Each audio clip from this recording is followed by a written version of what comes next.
My mission is simple, to make you money. I'm here to level the playing field for all investors. There's always a bull market somewhere, and I promise to help you find it. Mad Money starts now. Hey, I'm Cramer. Welcome to Mad Money. Welcome to Cramerica. Do you want to make friends? I'm just trying to make a little money. My job is not just to entertain, but to teach, and I'm telling you, I'm going to do a lot of teaching tonight. So call me at 1-800-743-CNBC or tweet me at Jim Cramer. Tough days do not last forever. But when they come along, you need to know how to respond. You need a game plan ready so you can figure out what kind of sell-off we're dealing with and then react appropriately. Because the early days of a decline are never easy to navigate. You need all the help you can get. To borrow a line from Tolstoy's fantastic Anna Karenina, all happy rallies are alike. Each sell-off is unhappy in its own way. It's true. Bull markets send stocks higher, and everyone thinks they're a genius participating because it seems so darn easy. Same every time. But big declines, much harder. They could be the start of a bear market, or maybe something worse. Or they might actually be just a buyable glitch. That's why tonight we're turning to history to illustrate some of the common qualities of sell-offs, so you know what to do the next time the market has an inevitable moment of weakness. Now, really, there have only been two truly horrifying sell-offs since I started investing over 4 decades ago. The one-day crash of 1987 and the rolling crash of 2007 to 2009. That was the financial crisis. Do you know what? Even the COVID crash, when the S&P 500 lost 35% of its value in just over a month, that wasn't nearly as bad as these two, especially when you remember that the market started rebounding almost immediately. So let's deal with the two big ones head on, because they make for great examples. 1987 and the financial crisis are actually polar opposites, although the percentage declines were really pretty similar. On October 19, 1987, also known as Black Monday, the Dow Jones Industrial Average fell 508 points, or more than 22% in a single session. I was trading that day, and even as the previous week had been one of the worst weeks in market history, Black Monday hit fast and hit hard. It felt there were no buyers to be found from Dow 2,246, where the crash started, to Dow 1,738, where at last it ended that day. It kept tumbling right into the close. I remember thinking, saved by the bell, except it felt like there wasn't that much money left to be saved. But most people don't remember that the week before was horrendous, too. The Dow had already plunged from 2,482 to 2,246. That's nearly a 10% decline. That harsh pullback encouraged bargain hunters, intrepid souls who thought they could flip into in Monday morning into some strength. You bought Friday, flipped it on Monday, except the strength never showed up, and they got badly burned. In fact, the weakness continued into the next day. That day became known as Terrible Tuesday, where the Dow kind of just broke down entirely. The market simply stopped functioning. But you know what? I was there, and I was actually able to calculate that bottom. The bottom turned out to be about Dow 1400. That was down another 122 points, or about 7% from where we closed on Black Monday at the end of the day.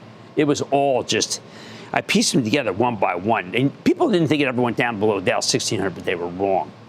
Then Fed Chairman Alan Greenspan stopped the decline in his tracks when he said he'd provide all the liquidity necessary to stabilize the market. Now, I still remember that green line when it came over your screen. He enlisted multiple firms around Wall Street to help put in the bottom, and the market staged a remarkable 2-day rally that took the Dow up more than 400 points from its lows. It seemed pretty unbelievable at the time. The effects of the crash lasted for just 3 months when we had a retest that held. But do you know that it took until mid-1989 for the averages to return to where they were trading before this big breakdown? The bear market that began in October of 2007 was a totally different animal. Dow fell from 1,198, so it was at 14,000. Remember, the other one was at 2,000, 14,000. And it didn't bottom until March 6th of 2009, when it landed at a staggering 6,470. We didn't return to that hallowed 2007 level until March of 2013. Why did one sell-off end so quickly while the other took 6 years to unwind? Well, that's the question that defines the two extremes of unhappy sell-offs. See, Black Monday was a mechanical sell-off, the first one I can remember where the averages melted down because of pure market dysfunction. It's instructive to unpack Black Monday because the way it played out was reminiscent of 2 other crashes, the flash crash of 2010 and its doppelganger in 2015, both times when the market simply failed to work. Now, all three of these started with the S&P 500 futures pits in Chicago. See, Chicago overwhelmed Wall Street in New York, where the stocks underneath the futures are traded. Black Monday happened because stock traders didn't understand the power of the futures market back then, which could flood the stock market with instant, unseen supply. No one was ready for it. These days, we accept the futures are worth watching, but it wasn't like it back then because they were relatively new instruments created about 5 years before the crash, and no one knew the power they had. See, the power of the futures snuck up on us, as they were initially a much smaller market than the stocks themselves. Because portfolio managers could go in easily and out easily, though, the futures became the most powerful drivers of stock prices, particularly for hedge funds, even more powerful than the actual performance of the underlying companies that stocks are meant to represent. Underlying corporate earnings used to mean much more to the day-to-day action of a stock. The thing is, even with the relatively new impact of futures, Black Monday was highly unusual. We'd had a big run going into the crash of '87. It was a remarkable multi-year rally with nary a substantial decline. And don't I know it? I left Goldman Sachs in 1987 to start my own hedge fund because my returns had been so bountiful for investors. The multi-year rally in the mid to late 80s had created such stupendous gains that a group of clever salespeople started offering big funds what they claimed were insurance policies that could lock in gains and stop out losses after their funds had gone up so much. So-called portfolio insurance involves something called dynamic hedging, where these specialists said they could use futures to ensure that you'd no longer be exposed to stock market risk, say down 5 or 10%, or some other number depending on the policy you took out. Yeah, it was like a stop loss. The idea was that these policies would let you sidestep the losses. Of course, it's impossible to do that, but they had such a great sales pitch. People believed them because the stock futures were so novel. In reality, though, when the losses all kicked in at once on Black Monday, the portfolio insurance didn't work. If anything, the futures selling from these insurance policies actually accelerated the decline in the stock market, causing massive losses for the poor saps who bought these things. Many of the actual clients were wiped out. The people who sold these policies, they were charlatans and mountebanks, although history remembers them as just really as idiots, not the crooks I thought they were. I lean toward the latter theory because there's no magic trick that can get you returns from investing in the stock market without much risk. Come on. The two go hand in hand. Don't believe anyone who tells you different. Those people are charlatans. Of course, at the time, we didn't know that the power of the futures could cause a crash. We figured where there's smoke, there's fire. If the markets crashed, then there's going to be something wrong with the economy, right? Simply had to be a recession lurking. The stocks couldn't go down on their own. There had to. Otherwise, how could the Dow plummet 22% in a single day after falling 10% the week before? I say, though, it turned out wrong. The economy was strong going into the '87 crash, and it was strong coming out of it. There just wasn't any economic correlation with Black Monday at all. It was the interplay between Chicago, much more powerful than realized, and New York, much weaker, that set up the conflagration.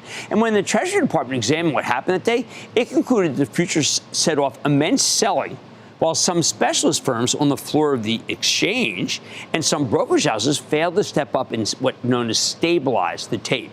The latter had no duty to stabilize things, but the former were supposed to do so. The Treasury found out that many didn't do their jobs. Now, I was fortunate enough to actually be in cash on Black Monday, having liquidated my portfolio early in the previous week because the market acted so badly. I didn't want any part of it. Now, in retrospect, it did make my career. I look like a true genius. But the truth is, I was just frightened of the market and wanted to regroup. I always say, though, it's better to be lucky than good, but discipline can help maximize your luck, which is why we spend so much time teaching you discipline in the CNBC Investing Club. So here's the bottom line. Sometimes crashes have nothing to do with the economy. They're caused by the mechanics of the market. Stay tuned for more examples of this kind of decline and the more serious animal, the bear market of 2007 to 2009, so you can figure out what to do when they really maul us. Irma in New York. Irma. Yes, good evening, Mr. Cramer. Good evening. I'm planning to open Roth, non-deductible Roth IRAs for my grandchildren who are all in their 20s. Okay. Am I better off with a growth fund or an index fund? I want you to be in growth because they're young. You can switch to index in the 30s. But let's go for some real risk here because they got their whole life ahead of them, and I really want you to hit it big right now for them.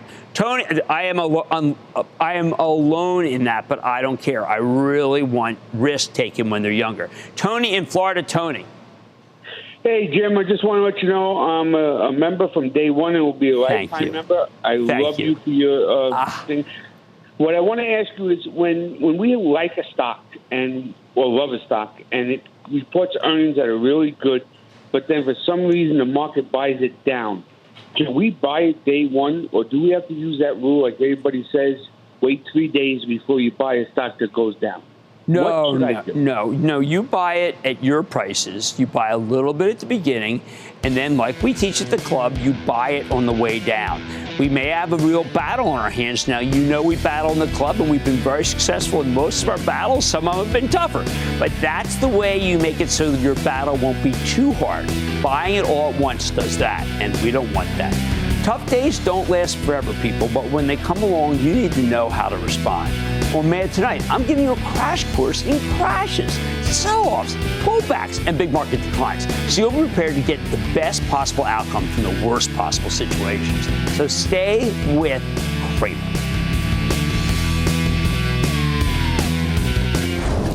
Don't miss a second of Mad Money. Follow @Jim Cramer on X. Have a question? Tweet Cramer. #MadMentions. Send Jim an email to madmoney@cnbc.com or give us a call at 1-800-743-CNBC. Miss something? Head to madmoney.cnbc.com.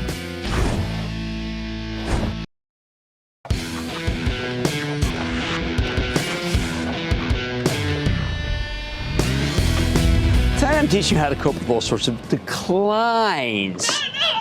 I already covered the crash of 1987 and how it wasn't really related to the economy. Shocker.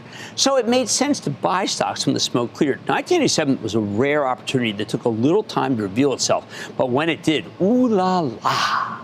It was also the first instance of the S&P 500 futures exercising their pernicious power over individual stocks. Sadly, it was the first of many.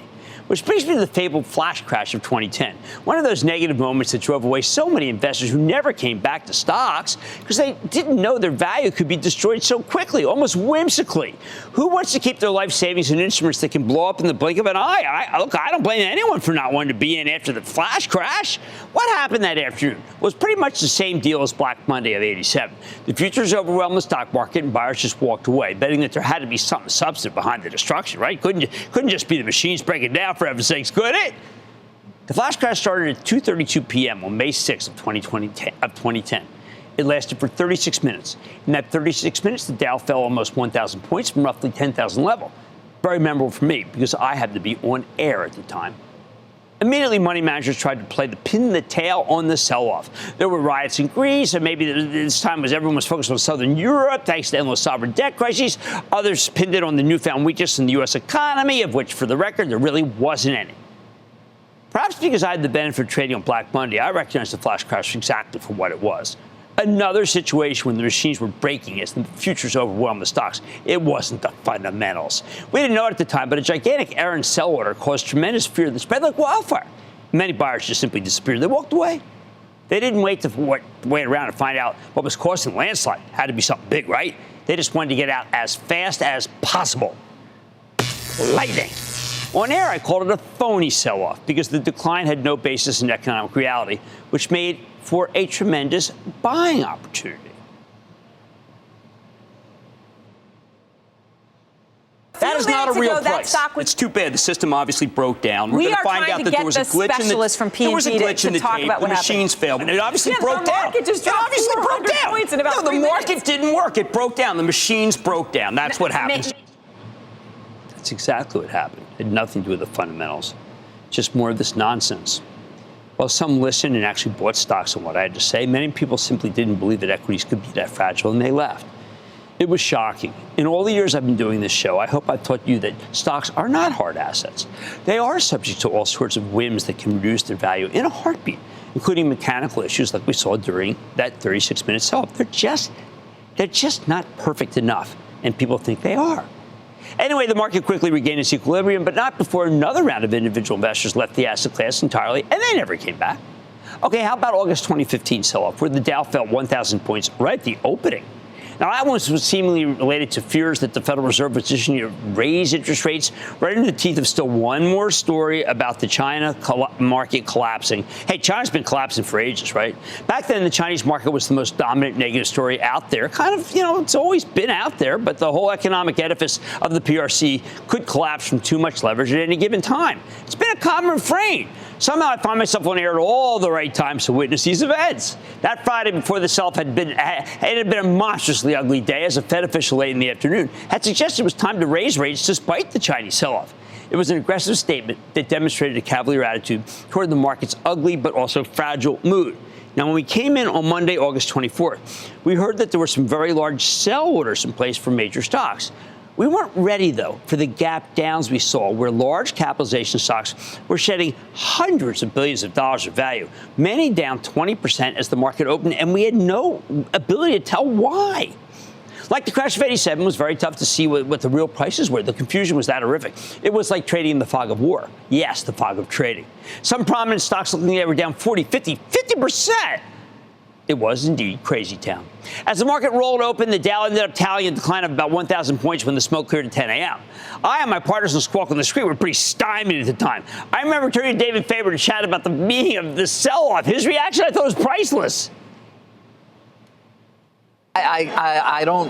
This is. I got to make some phone calls because these are. Yeah, you got to find out whether someone bossed. These are enormous moves.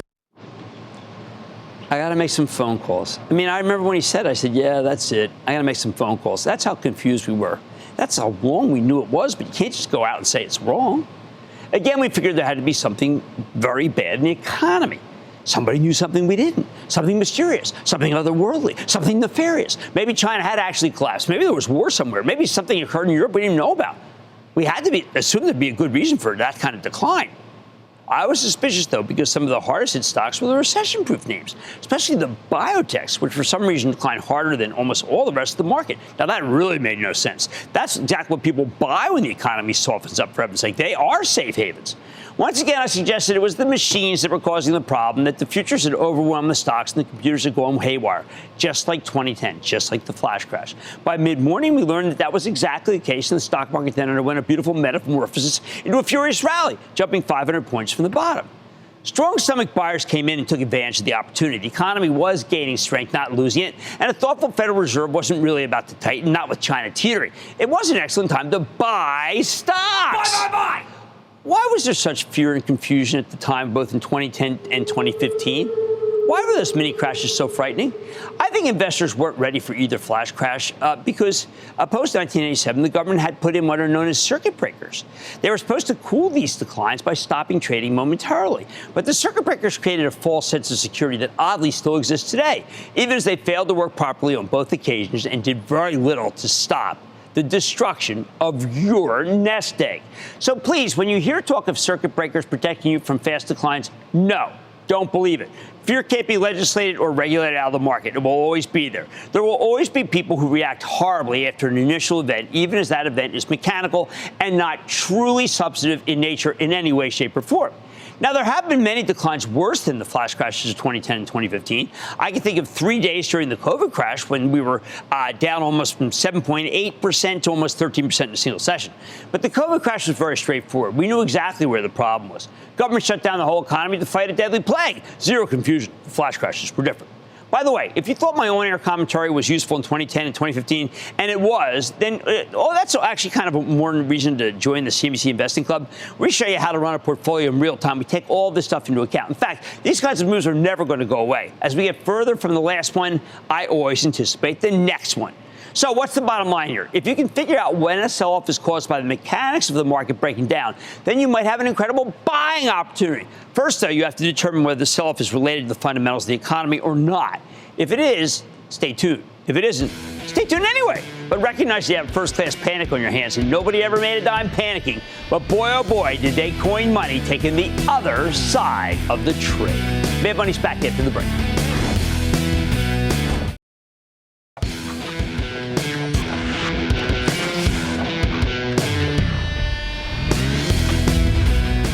Not all days are winners in the market, and knowing how to handle the down days is key. We have you covered good and bad days here on Mad Money, and there are lessons in the really bad days that can help. So let's set the stage. Back in October of 2007, the Dow peaked at a little more than 14,000 after the Fed had raised rates over and over and over again, 17 times. And the economy, after cheering for just a bit, fell off the cliff, took the stock market with it. It's one of those things that you could have seen coming if you paid attention. Specifically, if you had paid attention to me back on August 3rd of 2007, when I excoriated the Fed for having raised rates so much, oblivious to the damage it was doing to the real economy.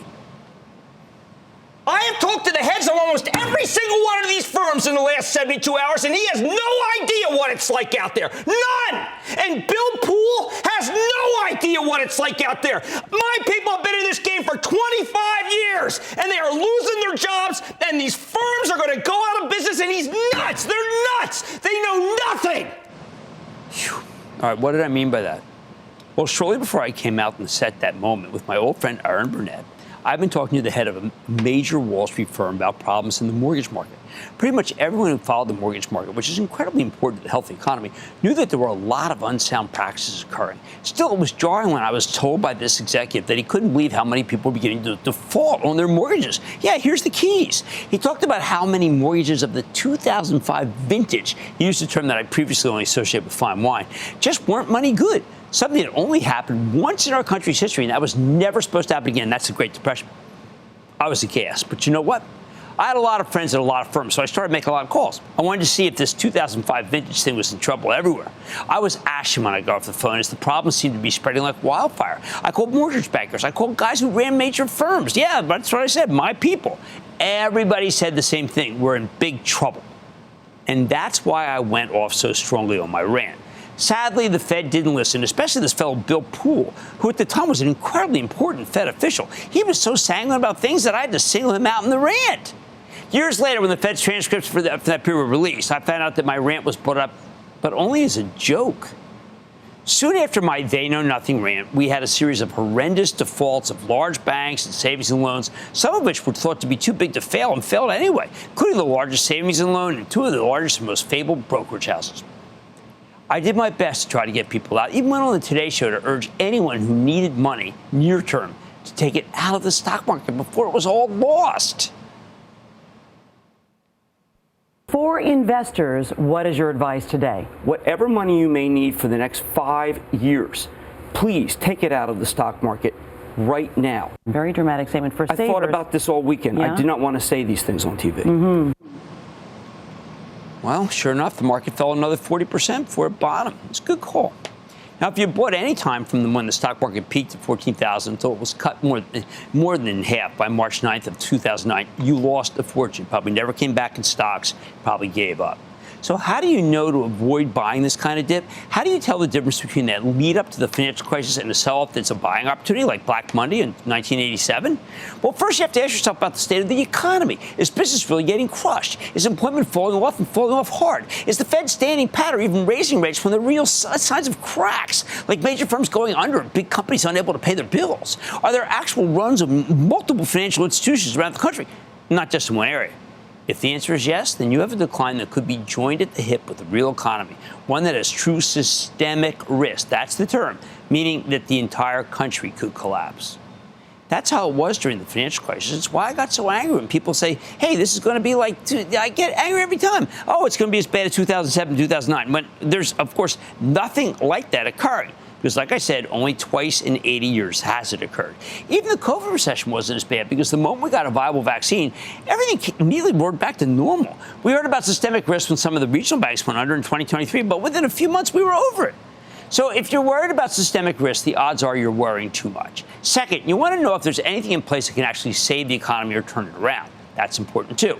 Our elected leaders did very little to soften the blow of the financial crisis. What brought the market out of its funk was a statement by then-Fed Chair Ben Bernanke. It was a forceful statement made on 60 Minutes, no less, that he'd no longer let American banks go under. Boy, he was letting them go under left and right till then.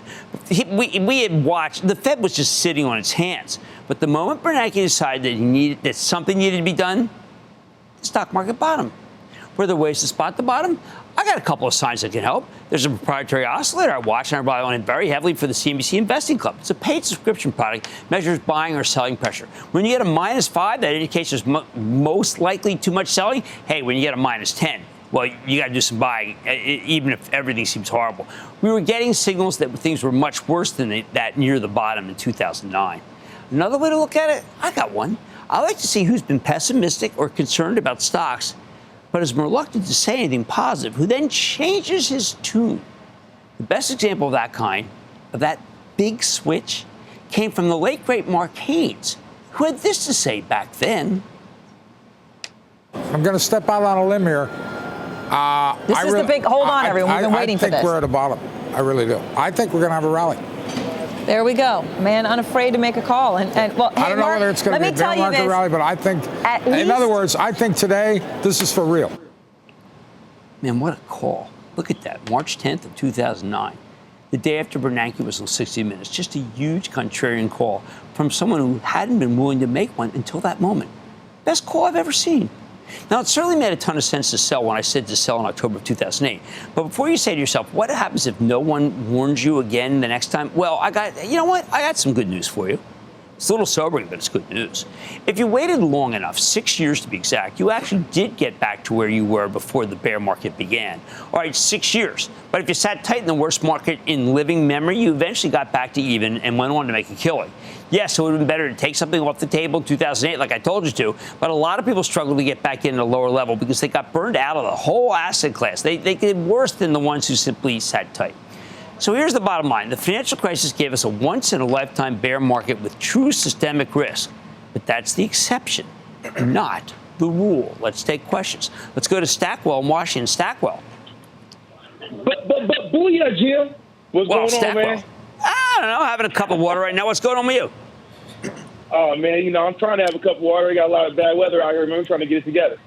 I can definitely say we got to give a big shout-out to you from the great Northwest, though, Jim. You're doing a great job. Done. Thank you. I'll take that shout out. Now, because we get a lot of advice from all around the world, I figure like this: if you want good bread, you might as well go to a qualified baker. So what I want to go and say to you, man, is that I'm curious if your feelings on using high-yielding dividend stocks as a form of investment.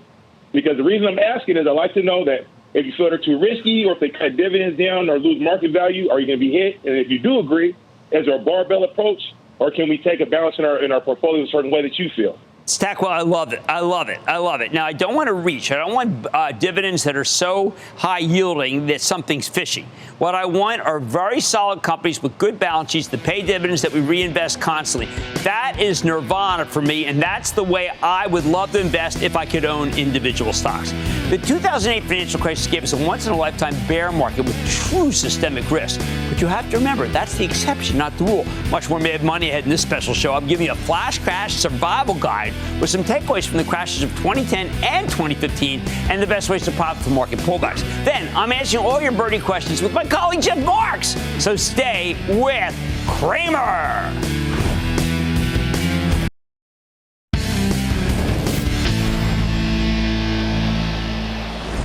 In tonight's special survival guide edition of Mad Money, we're discussing how to deal with brutal sell-offs. Specifically, how to defend against them, take advantage of them even, because you know I like to be opportunistic. Now, I've told you not to be glib about the systemic risk sell-offs that involve the potential collapse of the U.S. economy. But those are easy to spot because it'll seem like the world's falling apart, like in 2008. You don't need me for that.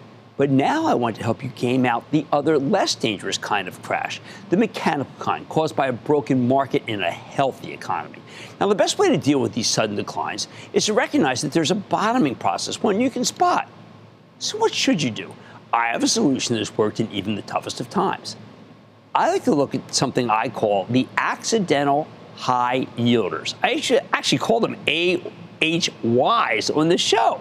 Those are stocks of companies that are doing fine and have good balance sheets. That's very important, by the way. But their share prices have fallen so low that their dividends are starting to give you an unbelievable return. That's right, good yield. How do you spot these? When you look at the historic level of dividend yields you've gotten from certain stocks, you also want to look at the yield of the 10-year Treasury. If a stock typically yields, say, 2%, and suddenly it's paying double that because of a market-wide decline, then you're probably looking at an accidentally high yield. as long as the stock's been going down for no particular reason. And that's why when you're hunting for these dividend stocks, you should focus on companies that aren't particularly sensitive to swings in the economy that have very good balance sheets. Second, if the yield level isn't giving you opportunities, I'd use a mechanical sell-off to pick some stocks that you like. You can begin buying them using what's known as wide scales. That's why I recommended during the 2010 flash crash, I told people to use wide scales. Pick one of your best stocks out there, premier stock, and buy some using limit orders only. Don't use market orders because you might end up getting terrible prices. Frankly, you should never use market orders because it's especially stupid during a crash. I like this method because if the market does come right back, as it did after the 2 flash crashes, you've picked up some terrific merchandise at amazing prices. Then you can flip the stocks for big profits, or you can hold on to them for the long haul. But take a look. I actually demonstrated exactly how this works during an appearance on TV when the flash crash happened in 2010. P&G is now down 25%. Oh, well, if that's true. If that stock is there, you just go and buy it. It can't be there. That is not a real price. When I looked at it, it was at 61. I'm not that interested in it. It's at 47. Well, that's a different security entirely. So what you have to do, though, you have to use limit orders because Procter just jumped 7 points that I said I liked it at 49. So, I mean, you got to be careful. The market was down 900 points. We're now down 688. So remember, I buy 50,000 at 49. I now flip it at 59. I just paid 500 G's. Yeah, that's the craziness of what I'm talking about. And by the way, a lot of people end up doing that Procter trade. I've been thanked for millions. Like a dozen times people thank me. Remember, the limit order advice really does ring true. Now, we've talked about meltdowns and true systemic risk and gut-churning moves that are untethered from the economy. But how about the garden variety pullbacks we experience all the time? What causes these declines? Well, there are usually a bunch of different varieties. First, you've got the sell-offs caused by the Federal Reserve. That's probably the most frequent reason for stock dumping. There's a reason that business media constantly talks about the Fed. When the economy is weakening, it's the Federal Reserve's job to try to restore growth, which they did with aplomb when COVID shut down the economy in 2020. As long as the Fed's printing money, almost every decline is a viable one. It's just a fact of life. It's been like that since I got in the business. But when the economy is strengthening and perhaps starts to overheat, well, the Fed has a different mandate, stamping out inflation. When the Fed declared war on inflation in late 2021, the market started rolling over with the highest risk groups getting eviscerated. Now, nobody wants persistently high inflation. Those of you who missed the 70s and 80s now know from the post-COVID experience.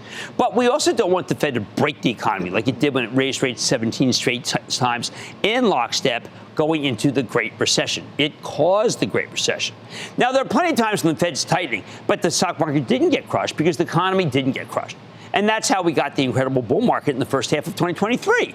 However, whenever the Fed tightens, some prognosticators will come out of the woodwork to tell you the market will crash or at least take a very big header. That's inevitable. So when you hear these comments, please don't panic. Fed rate hikes don't necessarily lead to crashes. In fact, I've seen plenty that do next to nothing. But there are rational reasons why the stock market deserves to go down when the Fed tightens, and I'm not ignoring them. First, stocks are only one of the assets available to individuals and institutions. For instance, there's gold, there's real estate, of course, there's bonds. I like gold as a safe haven, and I believe that every person should hold some gold, preferably bullion. But if not, then the GLD is a hedge against economic chaos. Real estate, actual real estate can be a good hedge. But most people don't have the money to invest in that kind of real estate that big institutions can buy. Now, we do have real estate investment trusts, but they're not as reliable a proxy for real estate as a whole. Finally, we have bonds as an investment alternative, and bonds are the source of the problem when the Fed tightens. You've seen it yourself. When short-term treasuries give you more than 5% risk-free, lots of people cash out of the stock market and park their money in treasuries. Hey, listen, it's not a bad return. As the Fed tightens, bonds, particularly short-term pieces of paper, become more competitive with stocks. You'll notice as the Fed jacks up rates, high-yielding dividend stocks are going to be among the worst performers because suddenly they got some serious competition from fixed income. So please be careful of these dividend stocks as safe havens when you're dealing with a sell-off caused by the Fed. They're very different from accidental high yielders that can spring back when the Fed starts tightening. The second reason why stocks can go down legitimately when the Fed raises rates, because the Fed isn't perfect. They've raised rates when they should have stood pat or even been cutting rates fast because the economy was already slowing rapidly. Although in recent years, Jay Powell has been much more responsible about not pushing us off a cliff. than some of the previous Fed chiefs. Here's the bottom line. Garden variety pullbacks can be gamed as long as there's no systemic risk involved. But sell-offs in the wake of the Fed raising rates, those are trickier, although they can lead to decent opportunities. As long as you stay away from the high yielders that become less attractive when the Fed tightens, and stick with the accidentally high yielders that might just give you the delicious bounce when the Fed's done tightening. Mad Money will be back after the break. Booyah, Jim. Your integrity makes you the booyah saint of Wall Street. Booyah, Jimmy Chill. Booyah, Jimmy Chill. Booyah, Jim. Quadruple. That's a lot of booyahs.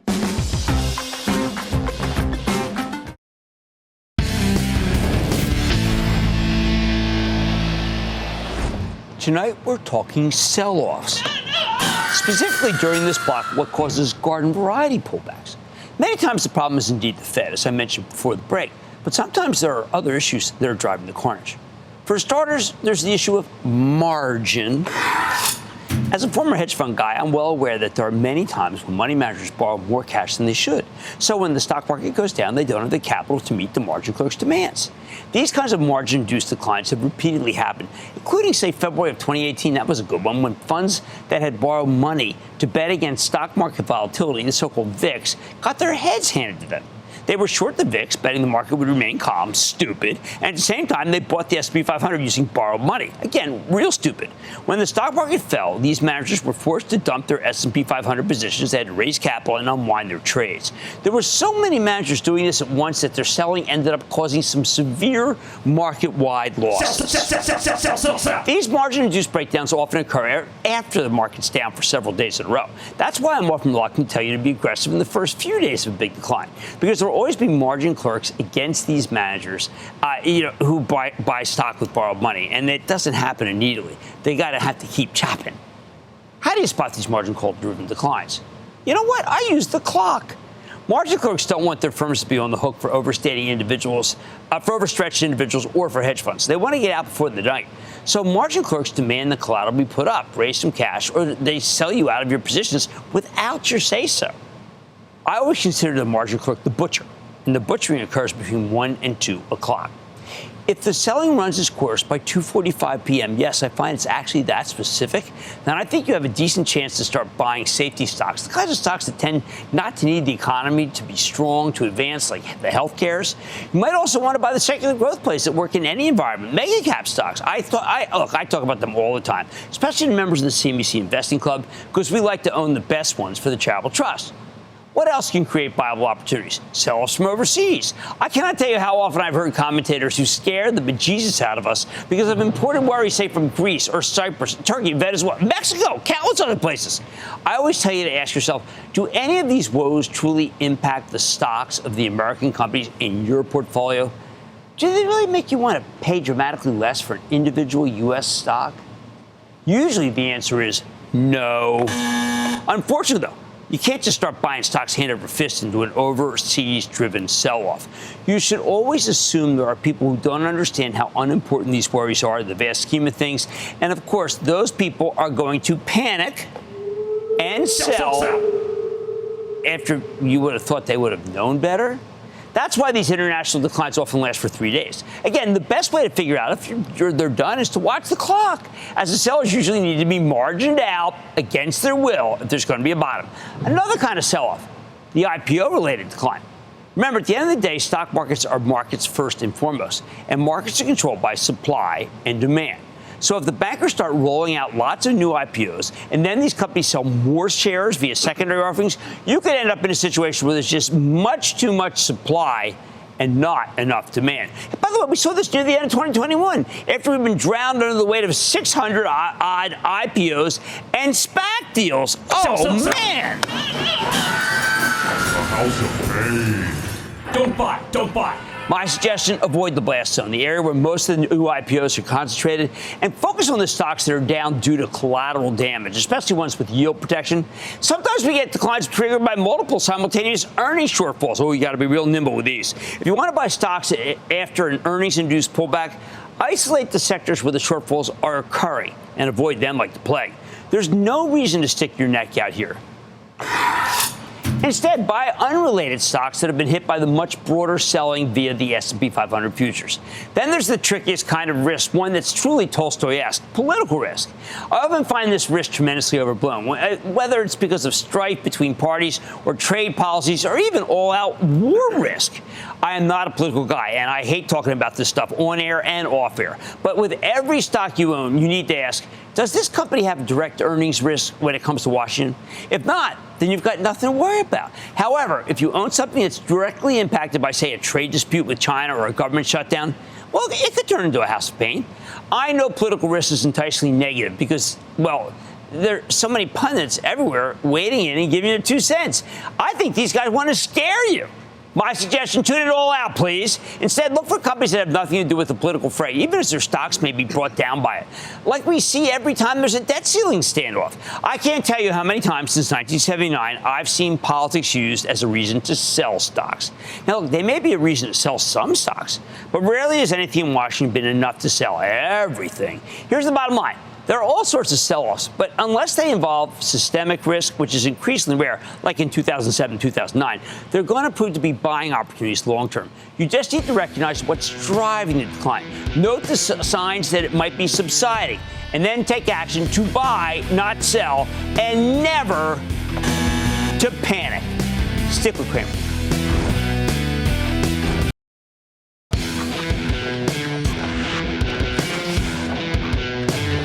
I always say the favorite part of this show is answering questions directly from you.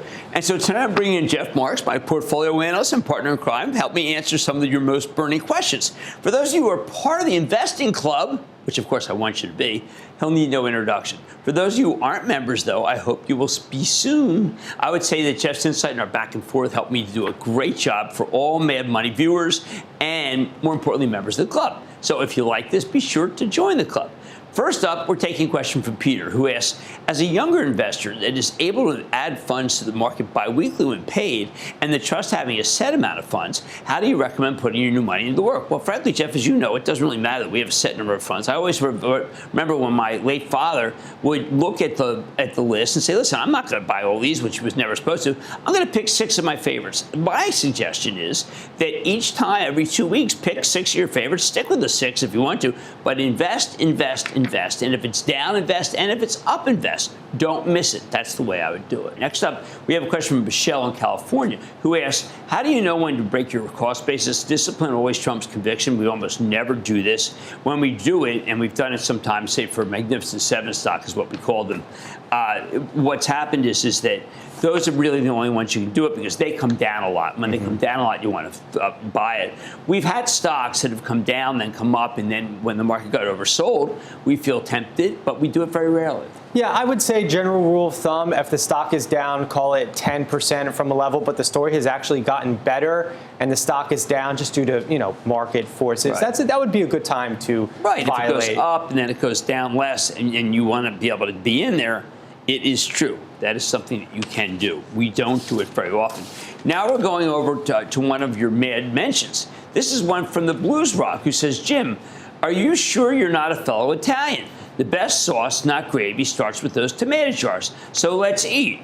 My family's got some Irish in it, but not any Italian in it, so I really don't know what to say. I will point out the saucing came from the fact that my tomato yield was so great, I had no choice but to sauce or throw out, and I was not going to do that. Next up, we're taking a question from Jeff in Florida, who asks, if a stock has been in the red for a couple of years and I average down during that time, when is a good time to sell some of that stock? Do I sell some when it finally gets back to even, or do I risk it? And what more until I have more substantial gains? This is a really important question because what you find is at the same time that you see when it gets back to even and you want to sell it is precisely when there are a lot of people who start getting interested in it. I've always found, I call it stuck in the mud. When it finally gets out of the mud, people get very excited to sell. What you should think is, no, a stock's out of the mud, people want to buy. So the answer is hold on. Yeah, and something that I learned from you is that we don't care where stocks came from. We care about where they're going. Right. So if the outlook is still strong, you want to hold on. Absolutely. Definitely. Now, I always like to say there's a bull market somewhere, and I know I've got to end the questions. I don't like to do that. I'm going to break form and say thank you very good, Jeff Martin, to have you on the show. And then I promise to try to find new ideas that are good for you right here on Mad Money. I'm Jim Cramer. See you next time. All opinions expressed by Jim Cramer on this podcast are solely Cramer's opinions and do not reflect the opinions of CNBC, NBC Universal, or their parent company or affiliates, and may have been previously disseminated by Cramer on television, radio, internet, or another medium. You should not treat any opinion expressed by Jim Cramer as a specific inducement to make a particular investment or follow a particular strategy, but only as an expression of his opinion. Cramer's opinions are based upon information he considers reliable, but neither CNBC nor its affiliates and/or subsidiaries warrant its completeness or accuracy, and it should not be relied upon as such. To view the full Mad Money disclaimer, please visit cnbc.com/Mad Money disclaimer.